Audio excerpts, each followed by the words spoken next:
দুর্দান্ত পারফরম্যান্সের স্বীকৃতিস্বরূপ ইংল্যান্ডের পেশাদার ফুটবলার অ্যাসোসিয়েশন সালাহকে দিয়েছে ছেলেদের বর্ষসেরা খেলোয়াড়ের পুরস্কার। ইতিহাসে প্রথম ফুটবলার হিসেবে তৃতীয়বার এই সম্মান জিতলেন ৩৩ বছর বয়সী লিভারপুল তারকা।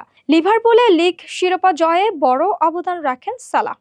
প্রিমিয়ার লিগে সর্বোচ্চ ২৯ গোল করার পাশাপাশি সতীর্থদের দিয়ে করিয়েছেন আরও ১৮টি গোল। এই অসাধারণ পারফরম্যান্সে তাকে এনে দিয়েছে পিএফএ বর্ষসেরা ট্রফি। পুরস্কার হাতে পাওয়ার পর নিজের শৈশবের স্মৃতিচারণ করতে গিয়ে সালাহ বলেন, অবশ্যই আমি ফুটবলার হতে চেয়েছিলাম এবং বিখ্যাত হওয়ার স্বপ্ন দেখতাম। পরিবারের জন্য কিছু করতে চেয়েছিলাম, তবে তখন এত বড় কিছু ভাবা যায়নি। বয়স বাড়ার সঙ্গে সঙ্গে দৃষ্টিভঙ্গি পাল্টেছে, স্বপ্ন আর লক্ষ্য বড় হতে থেকেছে। সালার সঙ্গে এই পুরস্কারের দৌড়ে ছিলেন তার সতীর্থ Alexis Mac Allister, Manchester United অধিনায়ক ব্রুনো ফার্নান্দেস, আর্সেনালের ডেক্লান রাইস। তবে মৌসুম জুড়ে সালার ধারাবাহিক সাফল্যই তাকে এগিয়ে দিয়েছে বাকিদের চেয়ে।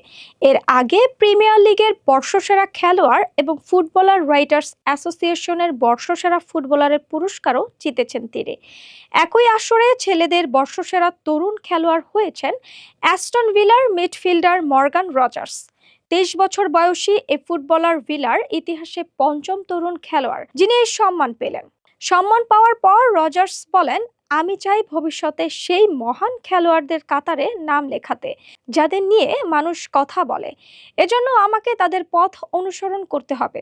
এখনো অনেক কিছু জেতার বাকি রয়েছে। এদিকে সেরা নারী ফুটবলারের পুরস্কার জিতেছেন আর্সেনালের স্প্যানিশ মিডফিল্ডার ম্যারিওনা কালদেন্তে।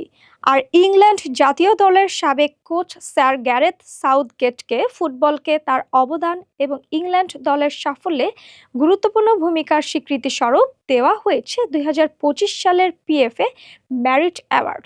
এভাবেই পুরস্কারের মঞ্চে একদিকে সালাহ ইতিহাস গড়েছেন, অন্যদিকে উঠে এসেছে নতুন তারকা মর্গান রজার্সের নাম।